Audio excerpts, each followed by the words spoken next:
mendapat daun sianagara di bawah sarung burung tempua. Salam santun pembuka bicara. Selamat datang untuk semua. Sangat ternyata. Gampang ternyata. Jadi pantun itu semangat.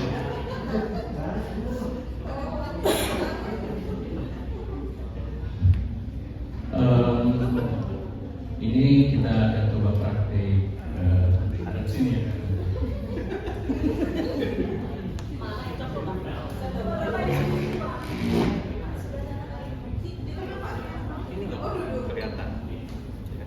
Ini kita praktik tentang bagaimana cara melihat alat bantu dengar dengan sebuah alat ukuran yang kita sebut hearing instrument test.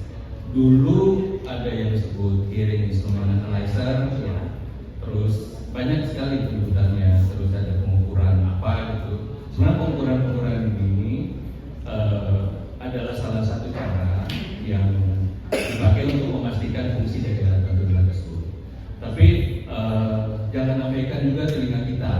Audiologis kan juga punya telinga, kita juga punya alat ukur sendiri sebenarnya. Ketika alat itu rusak ya, kenapa kok kita bisa tahu? Ketika alat itu G-nya kurang juga kita bisa sadar dengan mendengarkannya sendiri. Jadi telinga kita sendiri juga sebagai alat untuk validasi dari alat bantu dengar itu, ya. Tapi itu kan jenisnya kualitatif ya. Jadi hanya melihat fungsi saja. Nah sekarang kita coba lihat fungsinya terukur secara objektif dan nilainya akan terbaca dalam sebuah tabel. Baiklah. Tenang.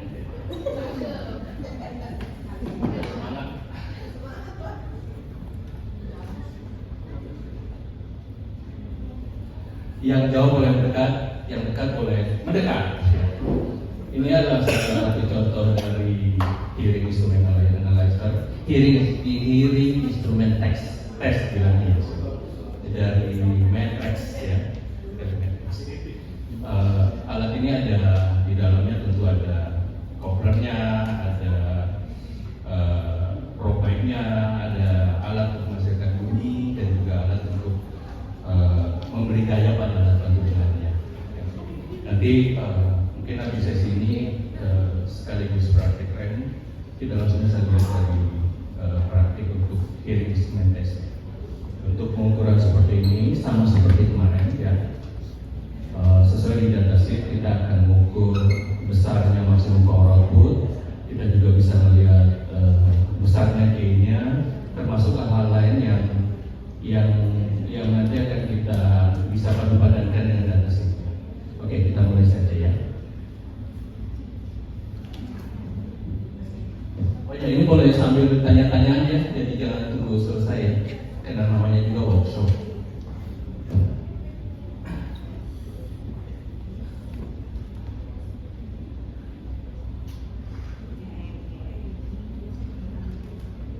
Saya ambil satu alat bantu dengar yang bukan alat bantu dengar yang di program komputer, tapi alat bantu dengar ini sudah pre-configure sound ya, ada 4 sound. Mungkin barangkali teman-teman yang kerja di alat bantu dengar, sorry Pak Santi nggak lihat saya lihat begitu tadi dari saya ya.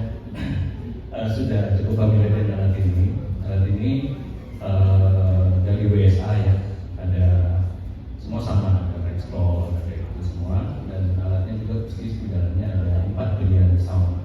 Terus dari sound itu kita harus cari yang paling maksimal, karena tujuannya kita adalah untuk mengukur maksimum power outputnya. Di sini pre-configure-nya, kalau kita baca di data sheet kan ada 4 pilihan, dan yang pre-configure keempat itu yang paling keras. Jadi mestinya itu kita jadikan acuan untuk mengukur maksimum power output.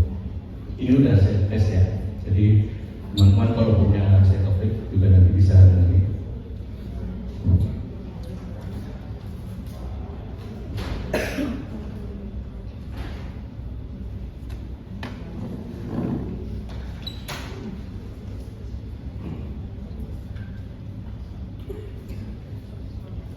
Seperti biasa di awal untuk menggunakan alat apapun ya, termasuk rem tadi, bahkan mungkin termasuk equipment pemeriksaan kita,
Izin bertanya Mbak Dewi, recalibrate-nya di mana Mbak Dewi?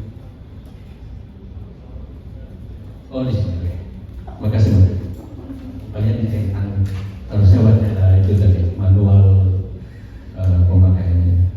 Untuk kalibrasi karena ini ada chambernya, untuk dalam suasana yang tidak tenang juga tidak masalah.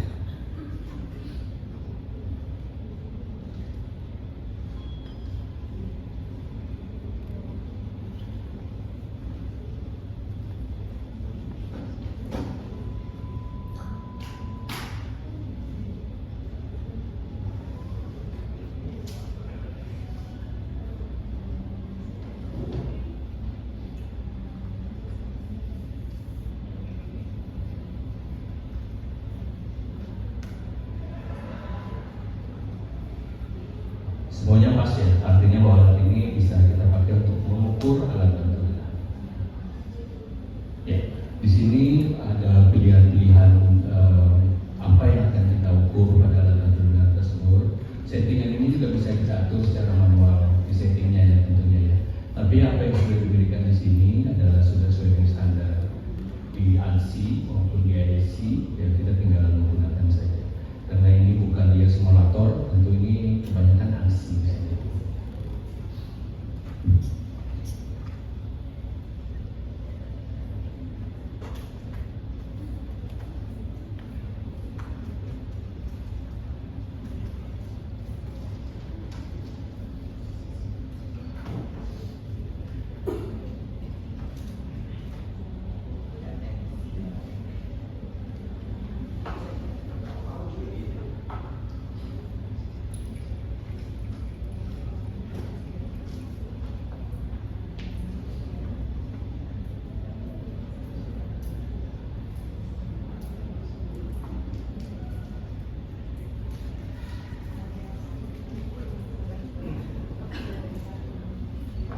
Inilah yang disebut dengan posisi kopler ya, yang ini.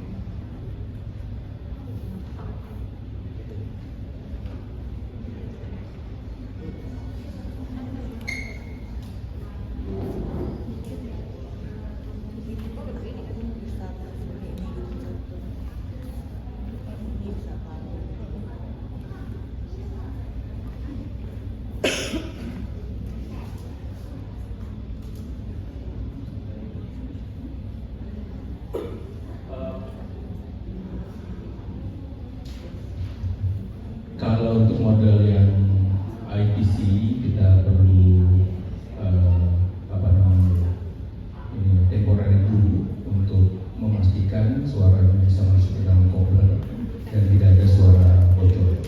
Blue tech namanya. Nah ini contohnya itu ada juga. Kita ada punya contoh alat bantu dengar yang model dalam telinga ya. Lalu untuk model yang saya cobakan ini alat bantu dengar yang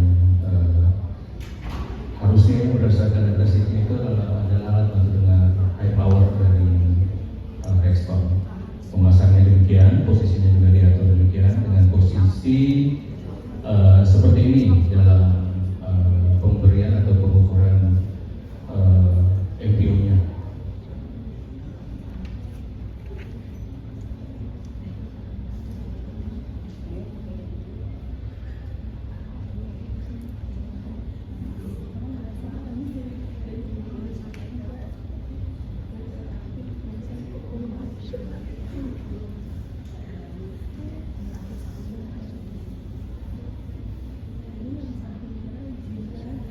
Kita mulai saja ya.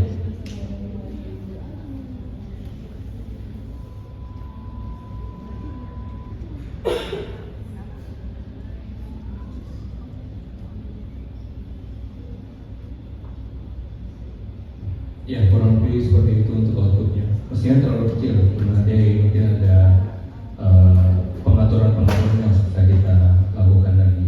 Selanjutnya kita akan coba lihat saja berapa volume gain-nya di sini.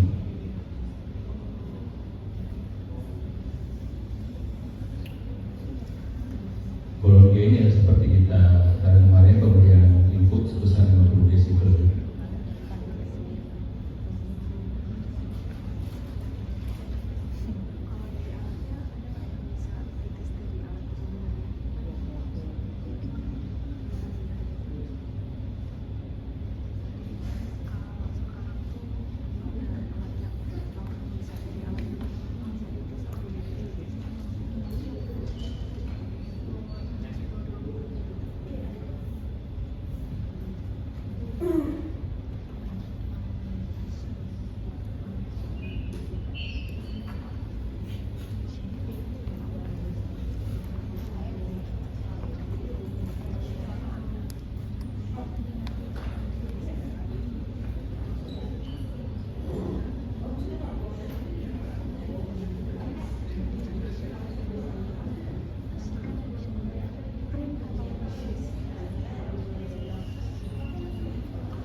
Kita ulangi ya. Rupanya sama dengan Mbak Dewi. Jadi saya cari teman aja. Rupanya lupa di suaranya. Sini dan apa Mbak Dewi yang sebenarnya? Panas kursinya.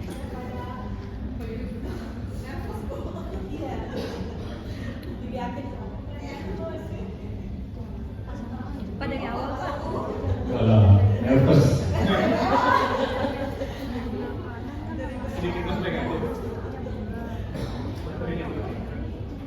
Baterai sudah dikasih dan mestinya outputnya gede dong. Pak Candi, jadi volume ABD juga harus dimaksimalin. Pertanyaan dari Mbak Pri, apakah volume maksimal? Iya, untuk pengukuran MPO karena ini untuk melihat data teknikal harus maksimal semuanya. Di sini ini kayaknya masih terlalu kecil Mbak Pri. Kayaknya ada settingan yang kurang tepat. Tapi nggak apa-apa, kita lanjut aja.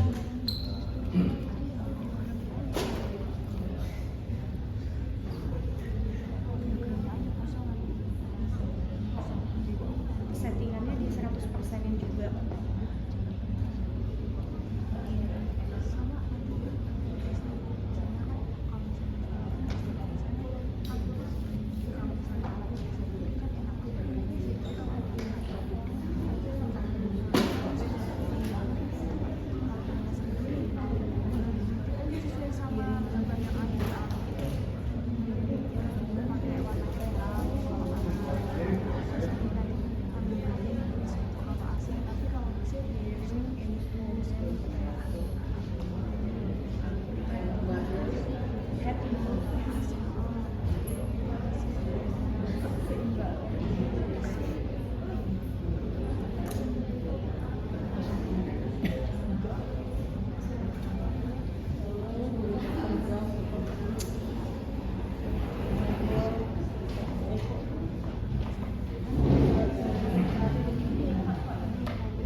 Terus angkatnya dengan berapa ya?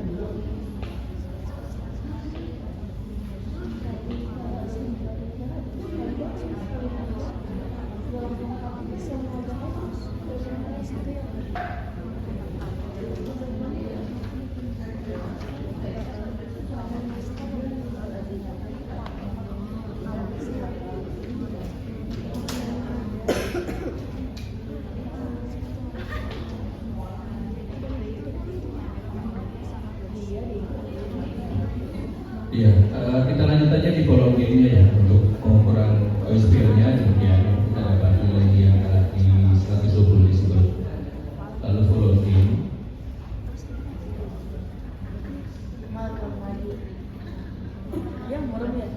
Lagi.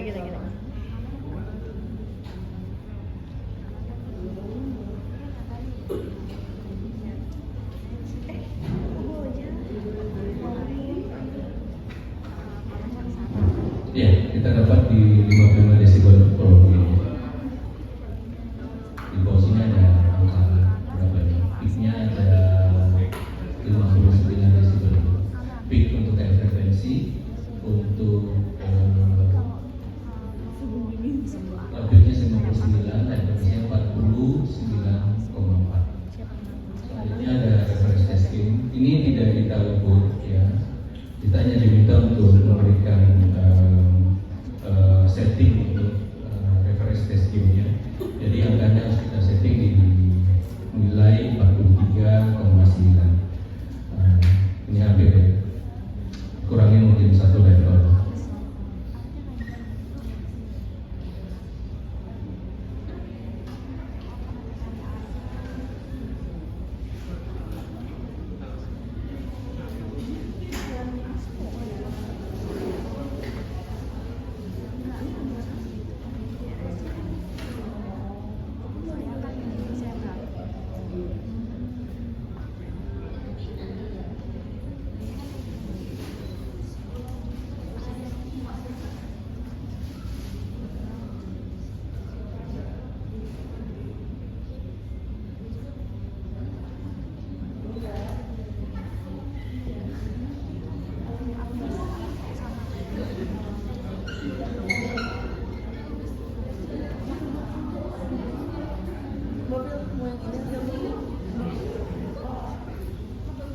Ya, kurang lebih mendekati angkanya ya. Sudah sekali.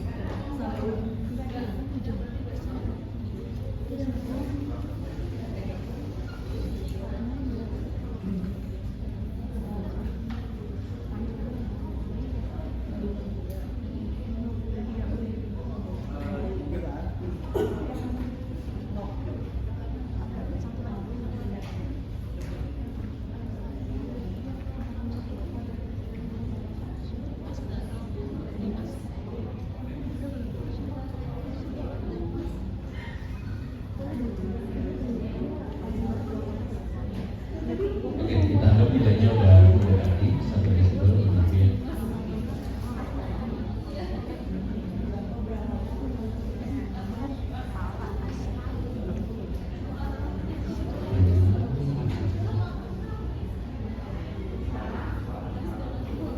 Setelah pengakuan besarnya reference testingnya, kita lalu bisa melihat frekuensi respon atau respon frekuensi dari dalam bantuan tersebut.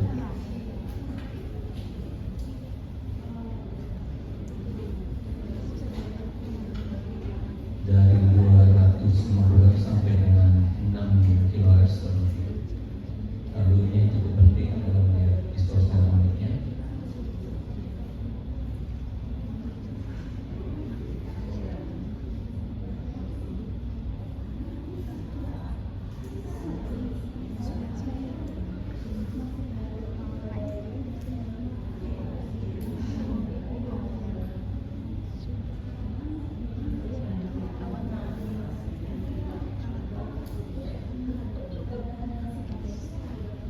Ada satu angka yang besar sekali nih, di 800 Hz. Nah, ini mesti jadi perhatian apabila jauh dari batasi, mestinya alat ini mengalami masalah dalam pemberian outputnya.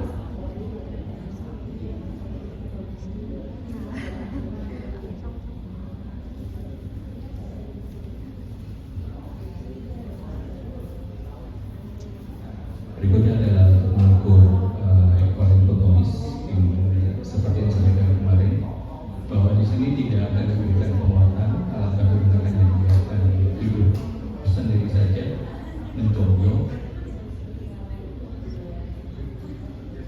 Itu noise juga cukup tinggi. Saya nggak tahu apa sebabnya ini. Apakah alat bantu dengarnya yang kurang baik atau alat bantu dengar yang rusak, atau mungkin juga karena baterai yang dipakai kurang baik ya.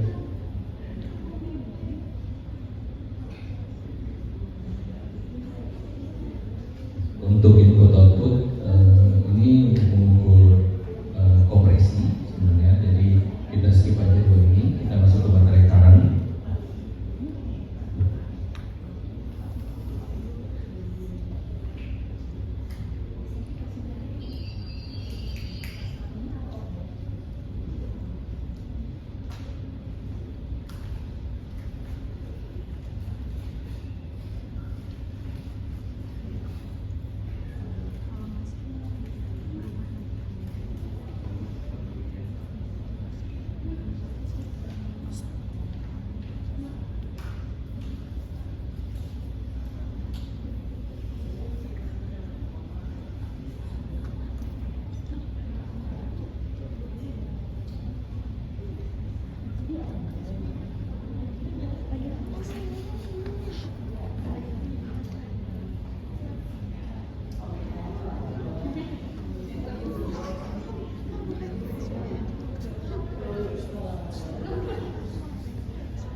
Ya, tadi ada kesalahan teknis sebenarnya kabel baterai untuk pengukuran current-nya sepertinya ada masalah yang merupakan cek ya.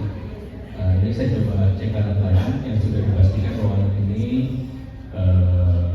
rusak gitu ya. Jadi kita lihat kalau rusak seperti apa tampilannya di atas itu.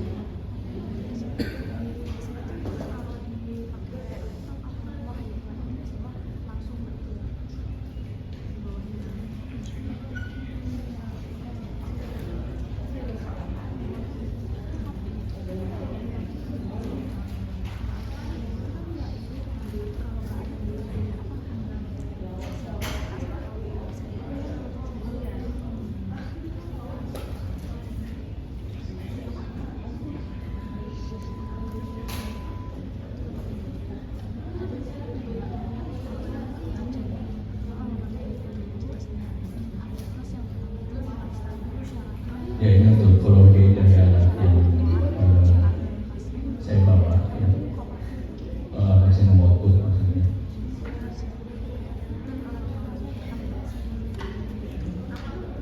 Idealnya antara data sheet dengan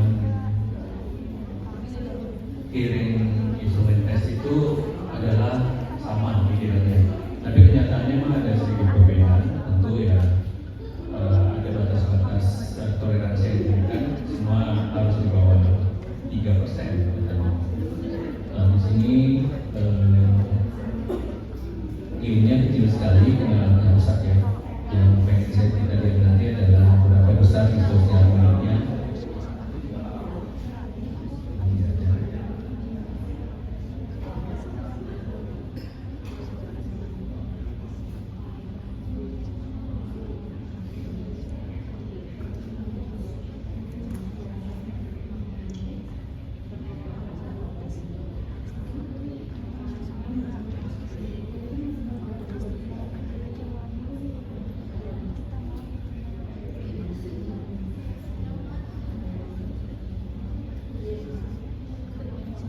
Ya, kalau saya responnya juga ternyata sangat kecil ya di situ. Terus distorsi harmoniknya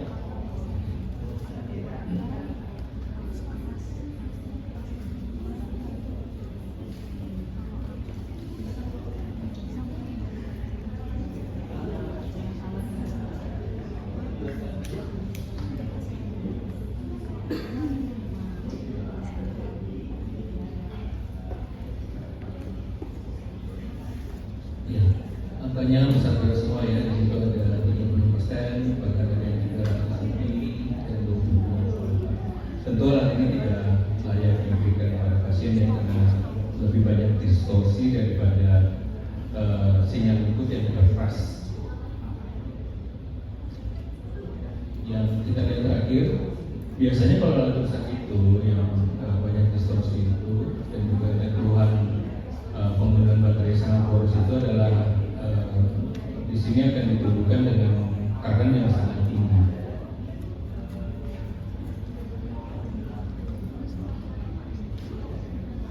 Baterai current.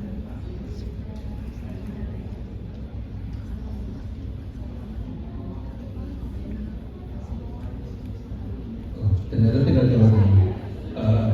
Dari sini tentu teknisi bisa mengambil kesimpulan bahwa tidak ada masalah dengan amplifier pada alat bantu dengar ini. Hanya masalah pada current besarnya yang bisa jadi kena mikrofon atau receivernya yang tidak bekerja dengan baik. Alat ini tentu dipakai sebenarnya untuk memvalidasi data dari data sheet yang diberikan oleh vendor atau memberikan alat bantu dengar dengan keluaran yang real pada alat bantu dengar yang ada yang direparasi atau yang diberikan kepada pasien. Ya. Satu pertanyaan tadi yang ditanyakan oleh siapa tadi ya, tentang rem juga untuk bisa pakai ini ya tentu saja bisa, kita bisa padukan keduanya. Tapi rem itu sendiri sebenarnya adalah pengukuran real ear.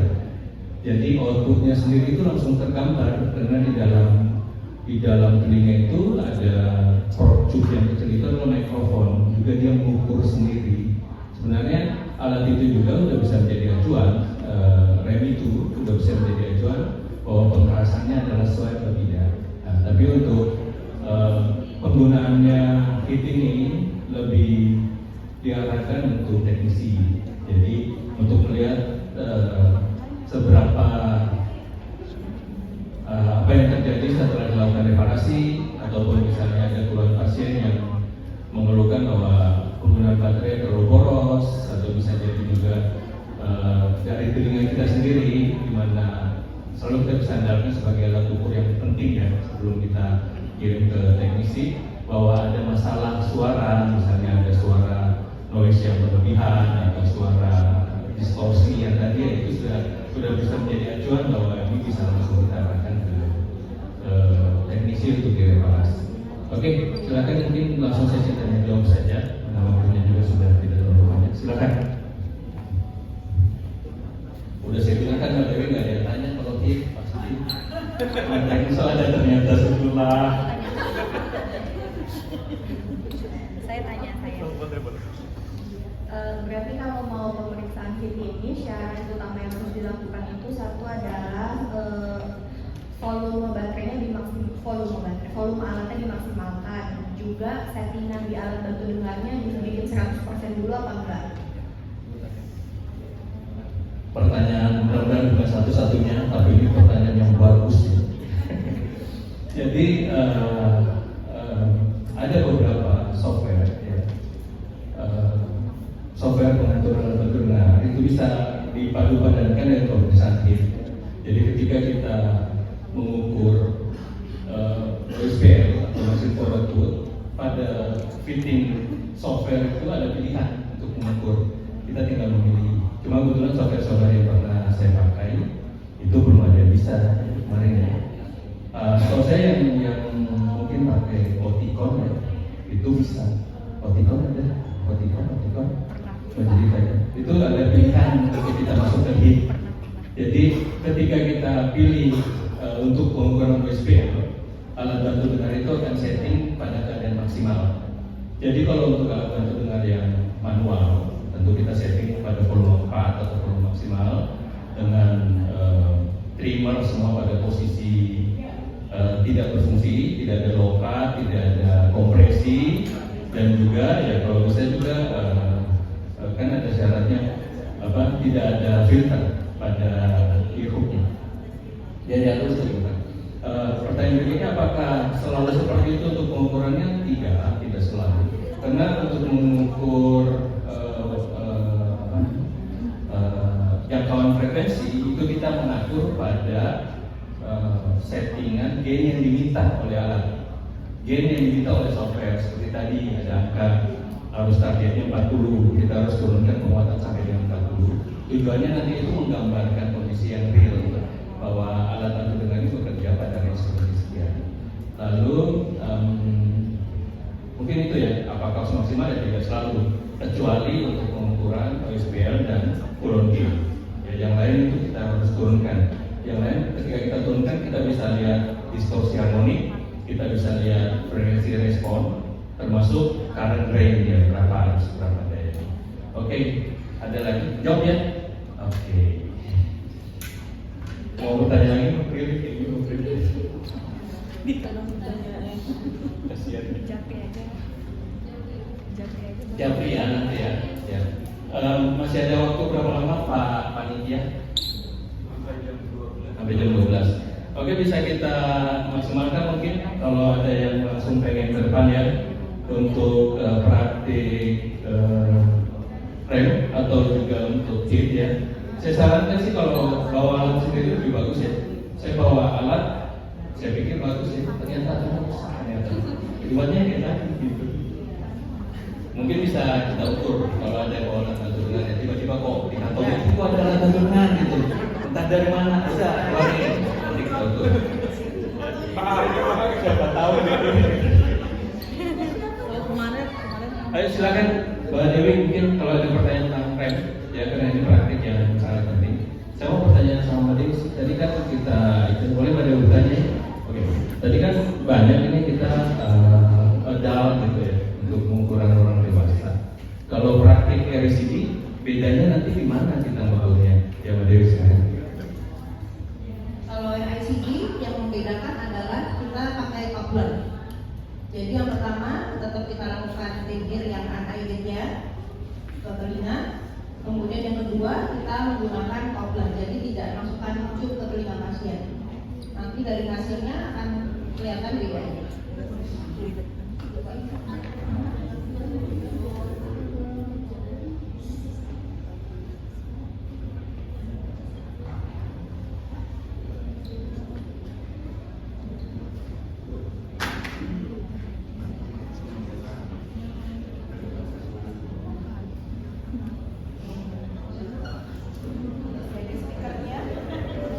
Untuk speakernya, untuk pertama tetap menggunakan speaker yang ini untuk tes yang real gear-nya. Yang kedua untuk sisi covernya kita ganti menggunakan yang ini.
Jadi saya mau simulasi NICD ya.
film, kartun atau apapun itu bisa taruh di depan, dia tinggal nonton aja, kita pasang.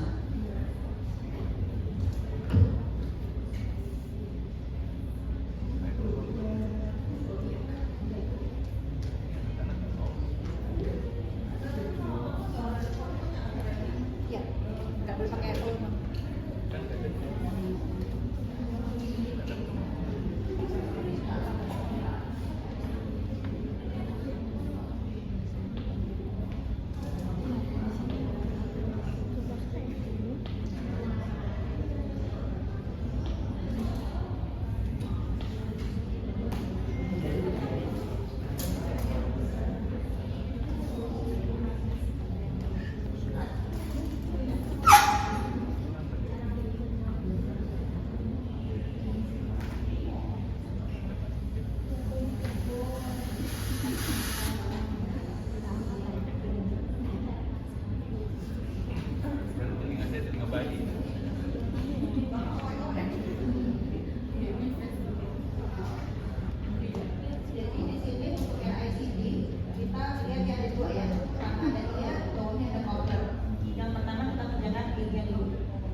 Jadi yang kalau anak-anak idealnya kan pakai remote ya. Karena saya nggak ada remote, jadi saya pakai handphone juga.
Jadi ini kita pasang ya teman-teman. Ini untuk disambungkan ke remote-nya, ke kuping yang di remote-nya.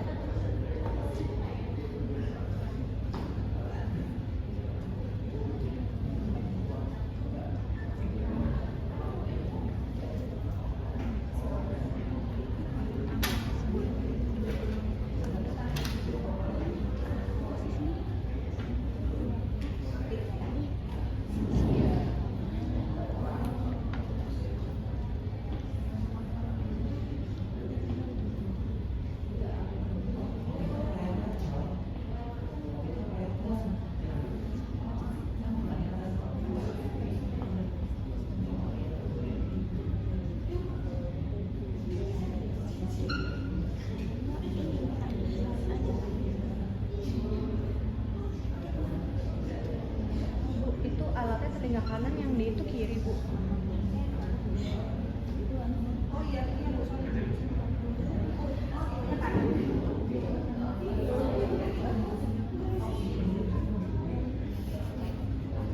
Emang kursinya panas ya, Bu? Kursinya panas ya?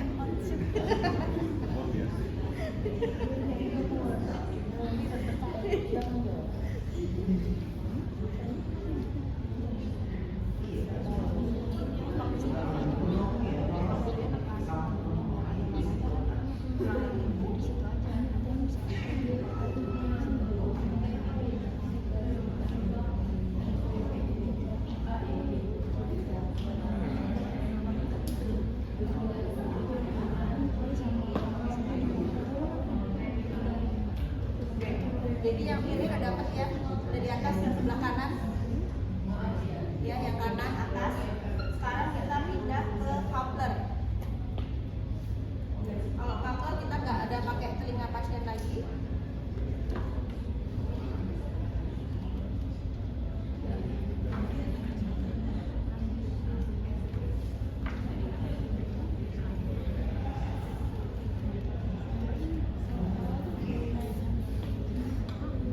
Kalau coupler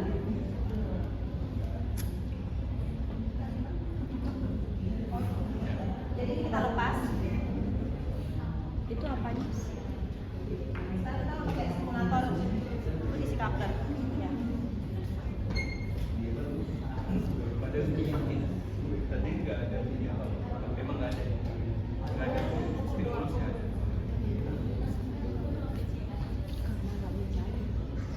Jadi kalau revisi berarti tidak adakah syarat keterdapan ruangan atau itu? Ya harusnya memang kedap. Idealnya itu kedap. Nah, kalau posisi coupler, tube-nya kita masukkan ke lubang couplernya. Ini ada lubang. Jadi ini seperti simulator telinga. Ya. Kita masukkan ke lubang.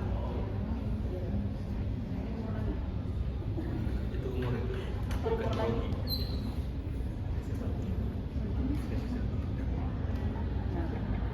Bisa ya?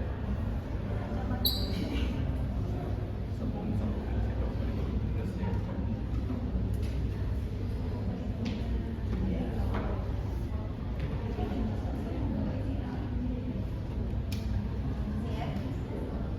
dia masuk ke lubang couplernya. Lalu untuk speakernya kita masukkan ke atas.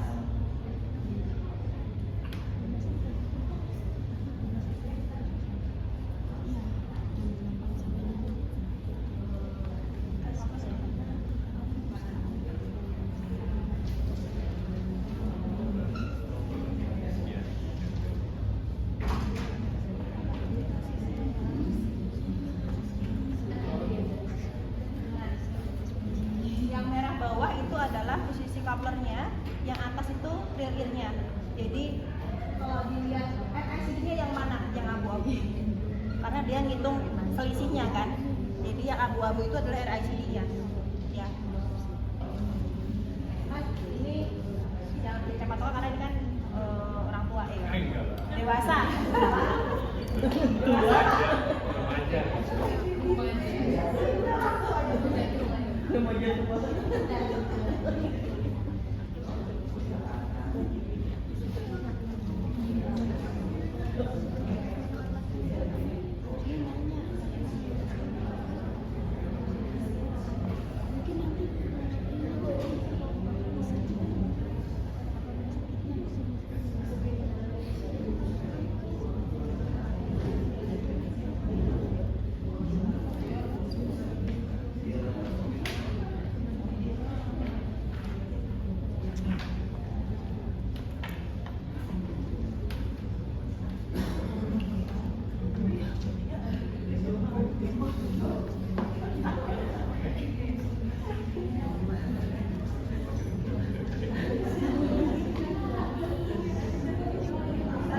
Ngomong sama Budi ini bertiga depan jongkok semua jadi ribet.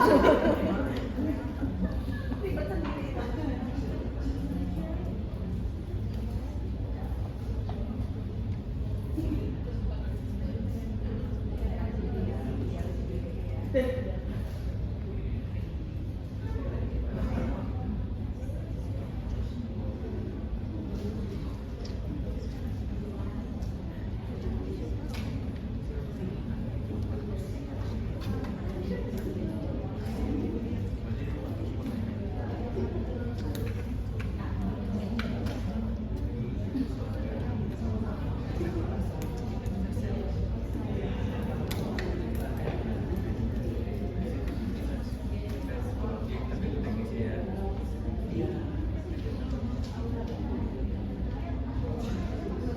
Nah ini di bagian klien kita buka software alat bantu dengarnya. Nanti ada pilihan kalau dia sudah softwarenya itu sudah punya fitur untuk RICD dan juga real ear measurement, dia akan muncul. Kita pilih RICD, ini ya RICD, kemudian kita enter RICD.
abu-abu bukan yang dari atas tuh kan ear, yang bawah couplernya. Nah yang abu-abu ini adalah rear ear to coupler difference-nya. Yang dimasukin adalah yang abu-abunya. Cakep nggak? Nggak. Nangkep nggak? Ya.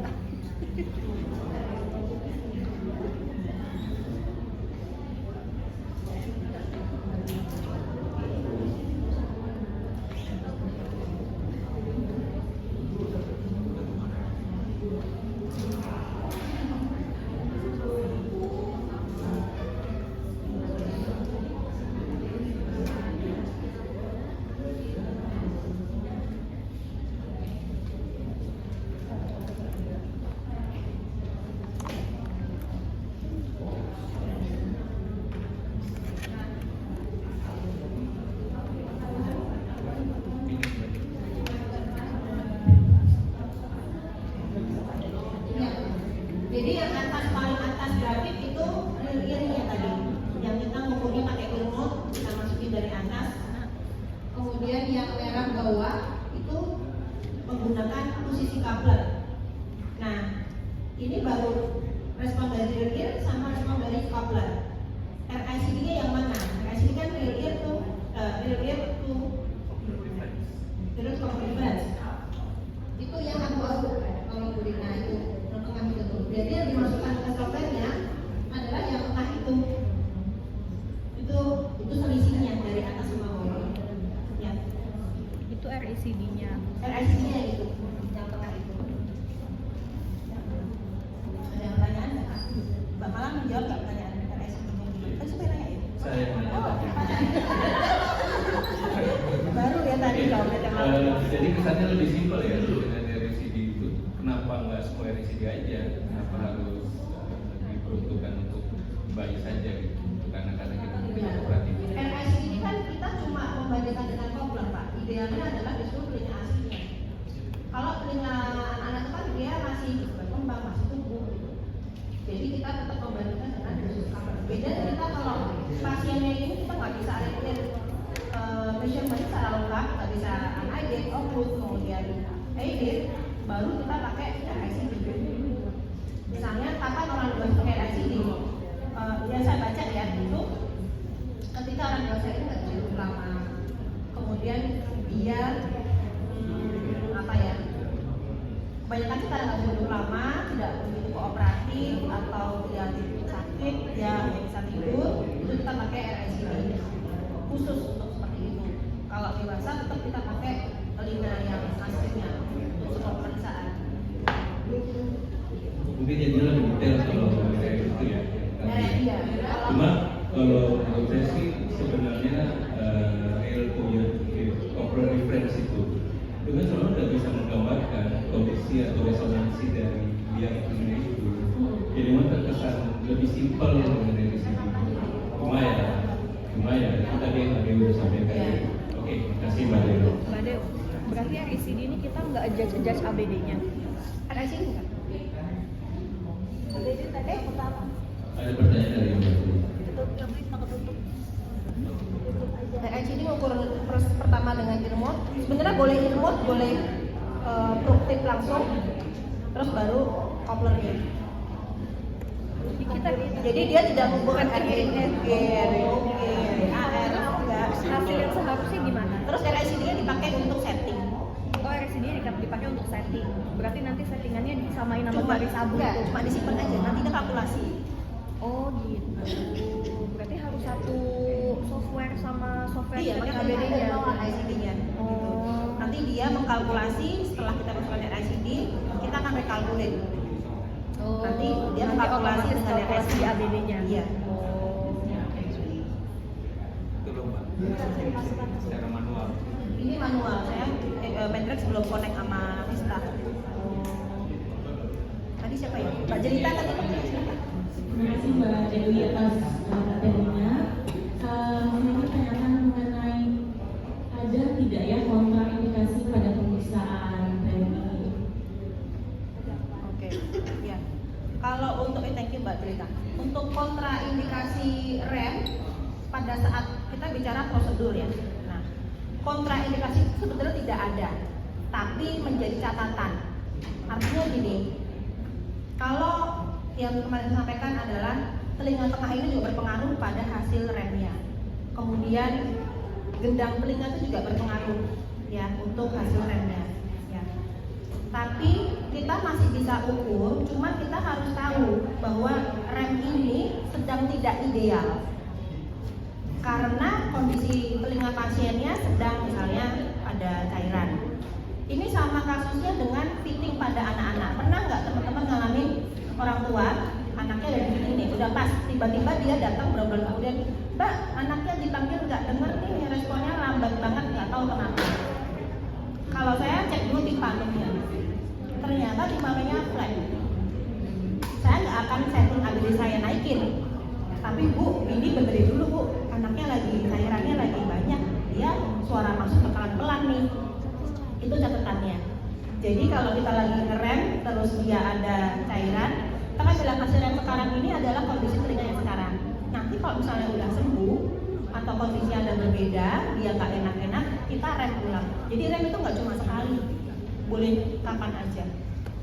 Berarti memang kita harus mastiin ya kalau untuk rem sendiri itu bagaimana kan fungsinya? Ya. Ya. Oke. Tadi juga sempat bilang kalau pemeriksaan rem ini bisa dilakukan berkali-kali. Itu untuk jangka waktunya itu bagaimana Mbak? Nggak ada jangka waktu ideal, tergantung kalau misalnya ada keluhan. Oh, keluhannya seperti? Misalnya awalnya suaranya udah pas ya, dari getaran yang pertama udah pas. Terus dia mungkin seminggu lagi datang, Mbak, ini kok alat saya suaranya agak beda ya. Saya biasanya dengar kalau orang ngobrol sekian, kok saya nggak dengar. Berarti kan kita ceknya kan macam-macam nih, ya kan? Satu, kita mungkin cek juga gimana ada masalah atau enggak. Kemudian fittingannya atau alatnya dulu deh. Alatnya ini mikrofonnya oke enggak? Suara masuk jelas atau enggak? Ya kan? Kemudian kalau itu sudah bagus, semuanya bagus, oke kita lakukan rem ulang lagi. Nanti kita lihat dari hasil rem yang pertama sebelum kita cek beberapa pertama terakhir ya. Rem terakhir dan rem sekarang ada beda atau enggak? Kalau dilihat nggak jauh beda, sebenarnya lebih ke settingan aja. Karena kan faktor pasien mengeluh itu kan entah kita nyetik fiturnya tidak melulu sanggin kan, gitu. Entah mungkin kalau saya jalan di pinggir jalan tuh kok angin kencang banget suaranya nggak enak. Berarti kan bukan main di gain ya, main di noise-nya, reaksinya. Semoga menjawab ya Pak Jaya. Terjawab sekali, terima kasih.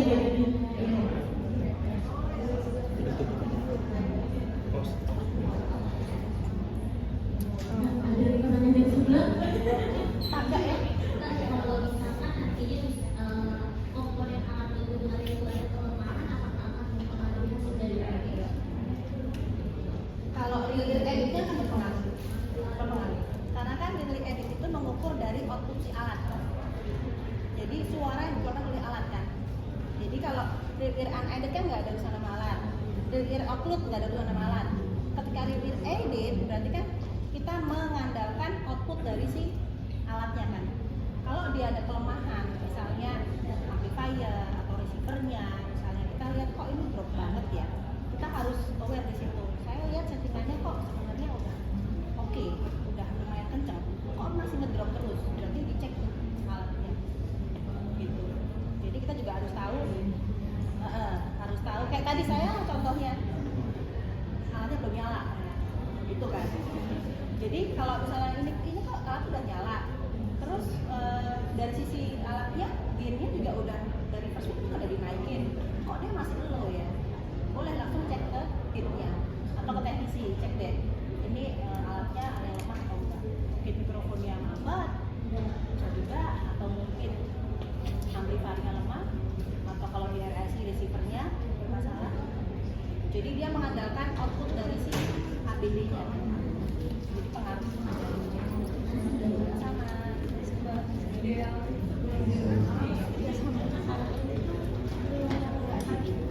Soalnya kalau dikit itu lumayan lama sih. Ini juga ini kayak analisis perlu dikit nggak mbak sebelum rem. Kalau nggak ada kerjaan boleh. Serius kalau punya ini kamu boleh main dengan ini. Kalau nggak ada kerjaan kamu mau explore sendiri boleh aja, nggak ada yang bilang nggak boleh. Boleh kamu gitu, oh ya aku udah oke sama saya bantu boleh.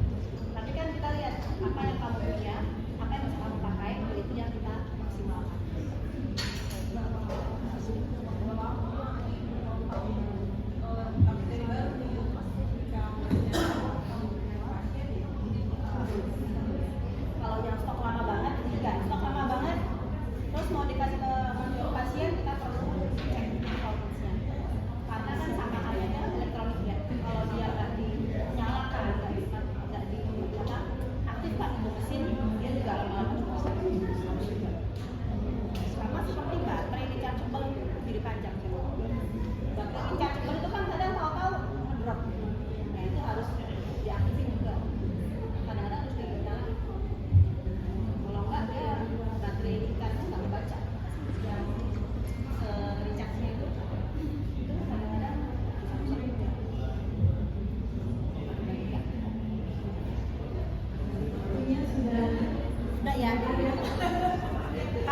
Japri aja. Ya. Untuk pacar kita. Boleh kita punya saya ada pertanyaan. Silakan Pak.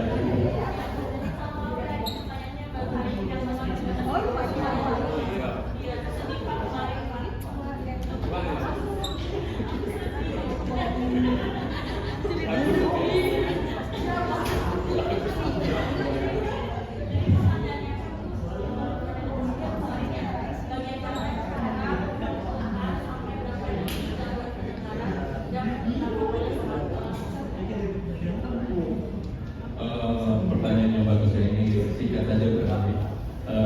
Kita tentu belajar restriksi ya, atau ini kan DCLIO, DCLIO, dan itu sebenarnya udah bisa jadi panduan kita dalam memberikan pemahaman. Dari hasil audiogram ketika dibalikan jadinya restriksinya, itu jadi acuan kita. Sebenarnya di sana aja. Kalau kita mau lihat apa yang kita coba, misalnya dari derajat 50-60 desibel. Kalau di converse atau tidak dideskripsikan itu kan keluar beberapa game jadi baru satu lagi sebelum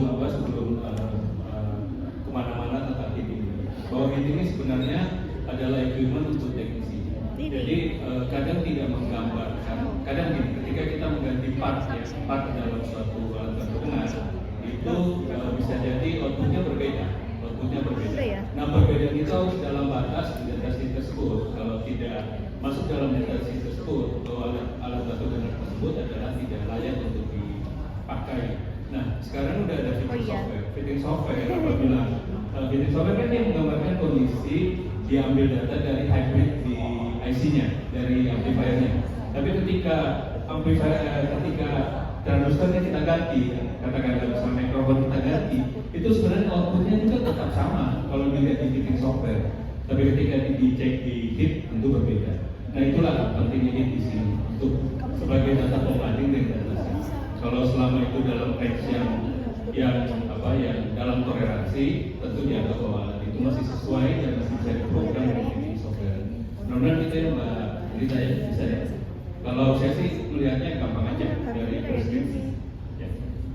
Ada lagi? Baik, terima kasih